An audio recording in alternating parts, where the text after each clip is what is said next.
Bueno, hace poco, relativamente poco, ha sido Semana Santa, y aparte de los típicos pasos y procesiones en las que sacan a Jesucito a tomar el aire, también he visto algo en esa máquina decadente que es la tele. Ya que en Semana Santa es la época de poner películas retro de trasfondo bíblico, como Ben-Hur, pero también películas como El Reino de los Cielos, que es un peliculón de Ridley Scott. Pero a pesar de que es una película que me gusta bastante, El Reino de los Cielos tiene una dicotomía errónea y un punto de vista bastante sesgado hacia las cruzadas. Me explico. En la película a los cristianos se les presenta como unos invasores bárbaros, fanáticos y sedientos de sangre, mientras que a los musulmanes se les muestra como guerreros con honor, tolerantes y sabios, que abrazan las artes y las ciencias. Ya sé que criticar a la religión cristiana y al catolicismo en particular está de moda.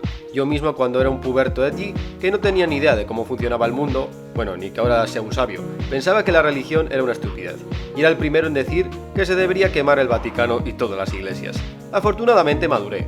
Ahora respeto y comprendo la importancia del cristianismo en nuestra cultura y en nuestra historia. Es más, por mi experiencia, las personas más religiosas son mucho más tolerantes que los ateístas radicales promedios, que aprovechan cualquier conversación para menospreciar tus creencias creyéndose superiores o algo. En cambio, no escucharás a estos críticos del cristianismo diciendo nada acerca del Islam, porque eso sería islamófobo. Aparte de que se estarían jugando el cuello dependiendo de quién les esté escuchando. Unos cobardes de doble vara de medir, en toda regla. Pero esto no se limita hoy en día. Cada vez que se mencionan los errores históricos del mundo cristiano, de las primeras cosas que aparecen son las cruzadas. Ya forma parte de la cultura general pensar que las cruzadas fueron el resultado de unos europeos fanáticos e incultos que vivían en chozas de madera, mientras que el avanzado y rico mundo musulmán intentaba defenderse de estos agresores. Todo esto es falsísimo, y un auténtico despropósito para cualquiera que se haya parado 10 minutos a leer sobre el tema. Esto es resultado de cómo comprendemos la historia en la educación obligatoria. Te cuentan eventos que ocurrieron como si fuesen ocurrencias aisladas, que ocurrieron de repente, cuando en realidad los eventos históricos están interconectados, en una red, en una especie de efecto dominó. Todo el mundo sabe que ocurrieron las cruzadas, pero casi nadie se para a preguntar el porqué de esto. Desgraciadamente, para mucha gente la película El Reino de los Cielos es el referente histórico sobre las cruzadas, uno de los eventos más incomprendidos que a su vez ocurre en una de las épocas más incomprendidas de la historia, la Edad Media. Así que acompañadme en este vídeo en el que, aparte de destripar todas las nociones erróneas de la película El Reino de los Cielos, os justifico que las cruzadas eran necesarias. ¡Comenzamos!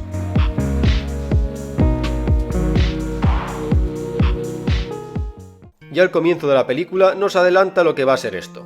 Aquí conocemos a nuestro protagonista, interpretado por Orlando Bloom, en una villa de Francia, y ya podemos ver decisiones de dirección bastante cuestionables a la hora de representar la Europa del siglo XII. La villa, más que de la Edad Media, parece de la Edad del Hierro. No me extrañaría ver salir a un celta de una de estas chabolas. Del mismo modo, todos los habitantes que vemos van vestidos con harapos y ropas de pigmentos apagados, como grises y marrones, cuando en realidad sabemos perfectamente que en la época medieval, sobre todo a partir del siglo X, tu habitante promedio iba vestido con ropas de colores llamativos, como rojos, azules, verdes o amarillos. El único color que seguramente no encontrarías sería el morado o el rosa, ya que eran pigmentos muy caros, reservados para la nobleza. De hecho, una de las razones por las que casi toda la nobleza bizantina vestía de morado era para dar la impresión de ser un imperio muy rico, en el que incluso los de baja nobleza podían usar este color reservado solo para reyes en otras regiones de Europa. Bueno, al menos no les han puesto con la cara llena de mierda como en otras películas. Os voy a decir algo que igual os sorprende. Por lo general a la gente le gusta estar limpia, y en la Edad Media no tenían duchas, y seguramente no se bañaban cada día.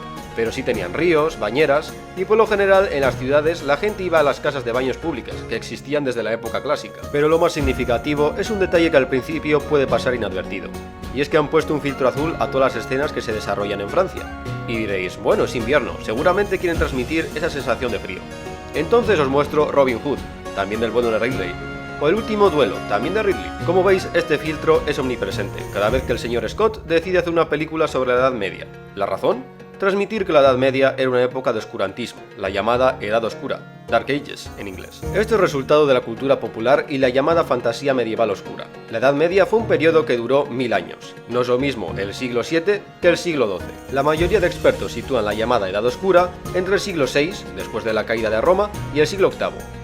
Y se le llama a esta época Edad Oscura por un simple motivo, porque comparado con lo que había antes y lo que habría después, nos han llegado muy pocos textos escritos de esta época. También tenemos la noción que la época del Imperio Romano era un momento genial para vivir como ciudadano promedio, y que después de la caída del Imperio en Occidente, la calidad de vida descendió en picado.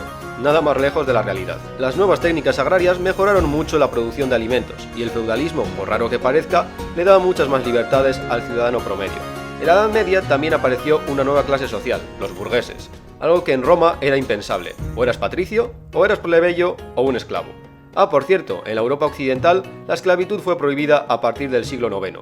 Los únicos que seguían con esta práctica eran los escandinavos, el Imperio bizantino y por supuesto el mundo musulmán, por ejemplo los reinos de taifas en España, que parece ser que la palabra esclavo viene de eslavo, ya que eran la etnia más común entre los esclavos en Bizancio. De todos modos, podría comprender que se le catalogase a la Baja Edad Media como una edad de oscurantismo, debido a la inestabilidad política de la época, con los diferentes nuevos reinos germánicos compitiendo los unos con los otros o con los vikingos asaltando tu aldea para venderte como esclavo en Escandinavia.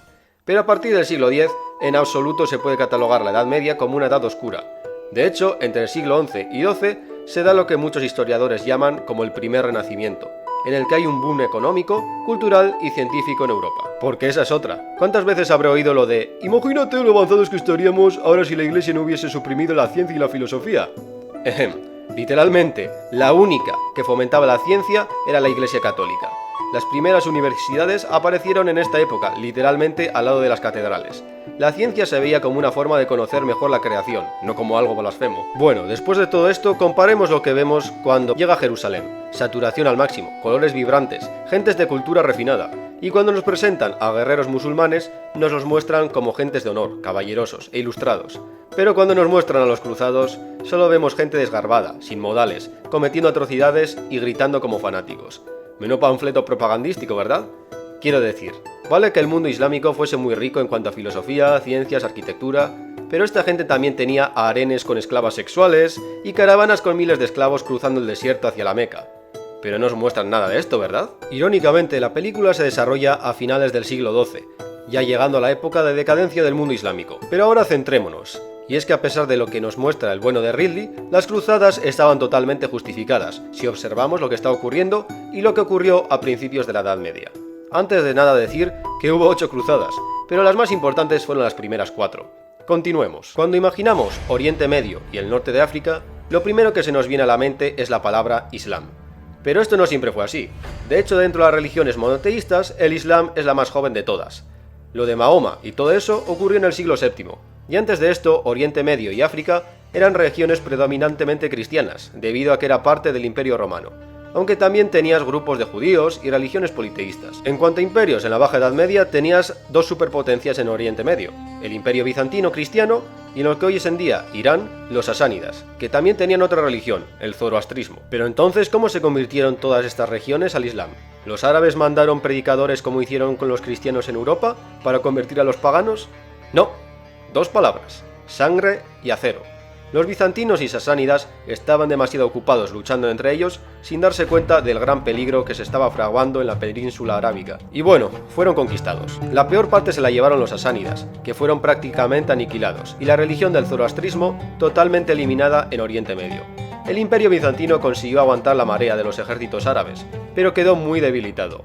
Y estos eran los grandes imperios de Oriente, pues en apenas 100 años el Imperio Islámico se expandió desde la península ibérica hasta la India. Aparte de ser una imagen clarísima de quiénes estaban a la ofensiva en realidad y quiénes a la defensiva, esto también tiene otras implicaciones. Y es que ahora el comercio con Oriente y África está en manos de los musulmanes, y el Mediterráneo, lo que antes era una autopista de comercio, se convirtió en un mar muy peligroso para navegar si eras cristiano, ya que estaba todo lleno de incursiones y flotas musulmanas. El resultado de esto fue una gran crisis económica y cultural en Europa, entre los siglos VII y X, que no es una casualidad que coincida con la Edad Oscura que he mencionado antes. En resumen, el mundo occidental estaba bajo asedio. Todo esto se potenció cuando a principios del siglo XI, el sultanato selúcida comenzó una campaña de conquista en Anatolia, poniendo al imperio bizantino contra las cuerdas, tras la batalla de Manzikert, y ya de paso quemando hasta los cimientos la capital del reino de Armenia, el primer reino en adoptar oficialmente el cristianismo. A todo esto se le sumaban los numerosos asaltos realizados a peregrinos cristianos que iban hacia Jerusalén, por parte de los musulmanes. Para responder a la llamada de auxilio del Imperio Bizantino y para proteger a los cristianos en Oriente, en 1095 el Papa Urbano II, ante una gran multitud, pronunció unas palabras que obtuvieron una respuesta unánime. Deus vult, es la voluntad de Dios. La primera cruzada había comenzado.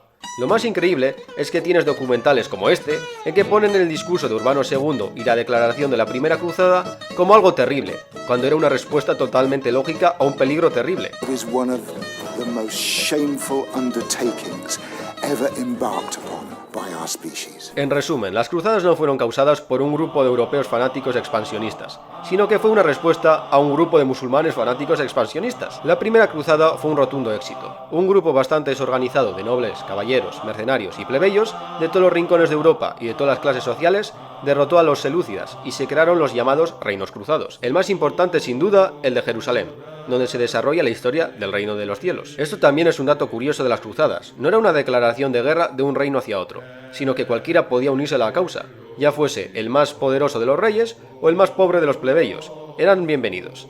De hecho, la orden más famosa de las cruzadas, los templarios, eran también conocidos como los pobres compañeros de Cristo, ya que en sus principios la mayoría tenían orígenes muy humildes y aparecieron en Tierra Santa con poco más que una espada y un casco. Tampoco digo que los cruzados fuesen un ejército de santos. La Cuarta Cruzada fue terrible y desencadenó la invasión de Constantinopla, probablemente la ciudad más importante de Europa, aparte de otros episodios de violencia extrema. Pero solo digo que la idea de las cruzadas era necesaria para parar los pies a los imperios musulmanes y a su vez las cruzadas beneficiaron mucho a Europa, tanto desde una perspectiva cultural, por el contacto más estrecho con los bizantinos, económico, debido a que el Mediterráneo se convirtió en un mar más seguro y debido a ello el comercio con Oriente floreció, y social, ya que las peregrinaciones hacia Jerusalén eran protegidas incluso por los musulmanes, ya que sabían lo que podía ocurrir si se atacaba a los peregrinos cristianos. En resumen, antes de condenar algo, investigad sobre la razón por la que ocurrió. Y si después de esto todavía pensáis que las cruzadas fueron un crimen de la cristiandad y que todo se podría haber solucionado de una manera pacífica, pues sois unos inocentes. Bueno, pues eso ha sido todo. Ya sabéis lo que hacer. Si os ha gustado, dad like, suscribíos y compartid con vuestros colegas. Y ya nos vemos en el siguiente vídeo. ¡Chao!